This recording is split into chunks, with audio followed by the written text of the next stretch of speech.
হরে কৃষ্ণ, রাধাসখী রান্নাঘরে আপনাদের সবাইকে স্বাগতম। তো আজকে আমরা ভগবানের জন্য তৈরি করছি দুধ চিতল। তো কিভাবে খুব সহজে পারফেক্ট দুধ চিতল তৈরি করা যায় তাই এখানে দেখানো হবে। তো এখানে আমি নিয়েছি 1 লিটার গরুর দুধ। তো দুধটাকে কিন্তু আমি আধা লিটার করে ফেলবো। তো আমি দুধটাকে খুব ভালোভাবে জাল করে নেব। আর এপাশে আমি এখানে চিতল পিঠাটা তৈরি করব। তো এখানে আমি আতপ চালের গুঁড়ি নিয়েছি, আর এখানে আমি কুসুম গরম জল দিয়ে আতপ চালের গুঁড়োটা আগে খুব ভালোভাবে মেখে নেব। খুব ভালোভাবে মাখা হয়ে গেলে এখানে আমি দিয়ে দেব পরিমাণ মতো আবারও কুসুম গরম জল। মানে জলটা এমন হতে হবে যেন হাতে সয় ওই রকম। তো এবার আমি খুব ভালোভাবে মেখে নেব। আর আমি কিন্তু এখানে একটু হালকা চিনি দিয়েছি, আর লবণ ব্যবহার করব না যেহেতু দুধ চিতল হবে। আর এখানে আমি দিয়ে দিয়েছি 1 মুঠোর মতো নারকেল কোড়া। নারকেল কোড়াটা দিলে দুধ চিতলটা আরও ভালো লাগে। আমি সাধারণ চিতল পিঠার মধ্যে নারকেলটা দিয়ে থাকি। তো এই যে এরকম ঘনত্ব করে আমি বাটারটা তৈরি করব। আর এখানে কিছুক্ষণ পর পরে দুধটা নেড়ে দেব, যতক্ষণ পর্যন্ত দুধটা মানে আধা লিটার না হচ্ছে ততক্ষণ পর্যন্ত।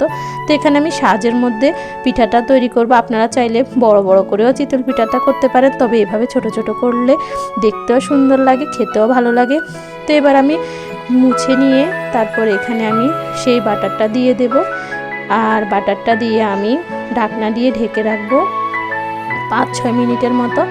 তো এই যে কিছুক্ষণ পর আমি ঢাকনাটা উঠিয়ে দেখব, এই যে এখনও মাঝখানে কিন্তু হয়নি।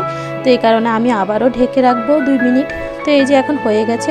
এখন আমি একটি ছুরির সাহায্যে খুব সুন্দর করে তুলে নেব। তবে এটা ছুরি দিয়ে করলে ভালো হয়, কারণ যেহেতু ছোট ছোট এই কারণে খুন্তি দিয়ে করতে কিন্তু এতটা ভালো হয় না। এই যে দেখুন কত সুন্দর ফুলকো ফুলকো নরম হয়েছে, অনেক গরম।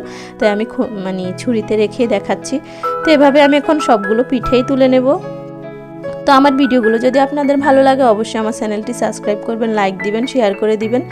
তো এভাবে আমি পিঠাগুলো সবগুলো তুলে নেব, আর খুব সহজে উঠে যায়। এবার আমি পিঠাগুলো তুলে নেব, আর তুলে নেওয়ার পরে আমি এখানে আবারও পিঠা তৈরি করব। আর বারবারই কিন্তু এই যে শাঁসটা মুছে নিতে হবে। তো এভাবে আমি সবগুলো পিঠাই তৈরি করে নেব। আর এখানে আমি যেহেতু 1 লিটার গরুর দুধকে আধা লিটার করেছি, এই কারণে এখানে আমি 1 কাপের মতো চিনি দিয়েছি। আপনারা চাইলে বাড়িয়ে কমিয়েও দিতে পারেন।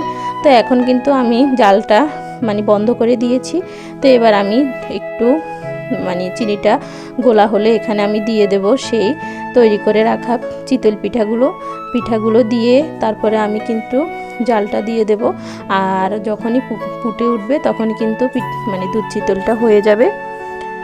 তো এই যে সবগুলো পিঠা আমি খুব সুন্দরভাবে দিয়ে দিচ্ছি। আর এখানে যেহেতু পিঠার নিচের অংশটা একটু লালছে, এই কারণে মানে দুধ চিতলটা একটু লাল লাল কিংবা মনে হয় যেন কালো কালো কি পড়ে আছে, ওই রকম কিছুই না।